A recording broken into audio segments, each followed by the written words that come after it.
আসসালামু আলাইকুম ফ্রেন্ডস, অ্যাডজেট শিক্ষায় আপনাদেরকে স্বাগতম। আপনারা সবাই কেমন আছেন? আশা করি সবাই ভালো আছেন। বরাবরের মতো আপনাদের সাথে আছি আমি সাইফুল ইসলাম। চলে এসেছি নতুন একটি টিউটোরিয়াল নিয়ে। সো আজকের টিউটোরিয়ালটি কোন বিষয়ের উপর হতে চলেছে সেটা নিশ্চয়ই আপনারা টাইটেল এবং থাম্বনেল দেখে অলরেডি বুঝে গেছেন। তো আমি কথা বাড়াবো না, চলে যাব মেইন টিউটোরিয়ালে। আর মেইন টিউটোরিয়ালে যাওয়ার আগে একটা কথা বলে নিতে চাই, আপনি যদি আমার চ্যানেলে নতুন হয়ে থাকেন তাহলে অবশ্যই আমার চ্যানেলটি সাবস্ক্রাইব করে নোটিফিকেশন বেলটি অন করে দিবেন। আর যারা অলরেডি সাবস্ক্রাইব করে রেখেছেন তাদেরকে অনেক অনেক ধন্যবাদ। যারা আমার এই ভিডিওটি ফেসবুক থেকে দেখছেন তারা আমার পেজটি ফলো করে সাথেই থাকবেন। তো চলুন চলে যাই মেইন টিউটোরিয়ালে।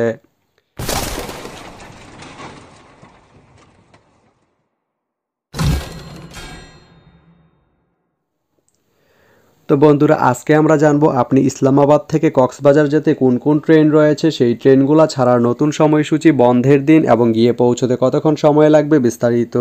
তো আমি যদি আপনাদেরকে ট্রেনের সময়সূচিগুলো বলে দেই, আপনি ইসলামাবাদ থেকে কক্সবাজার যেতে শুধুমাত্র একটি ট্রেন রয়েছে, সেটি হচ্ছে প্রবাল এক্সপ্রেস।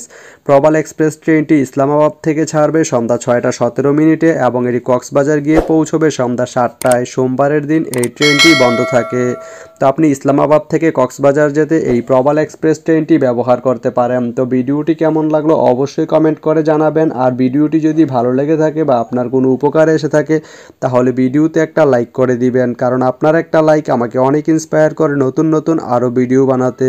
তো ধন্যবাদ সবাইকে ভিডিওটি এতক্ষণ ধৈর্য ধরে দেখার জন্য। ভালো থাকবেন, সুস্থ থাকবেন, অ্যাডজেট শিক্ষার সঙ্গেই থাকবেন।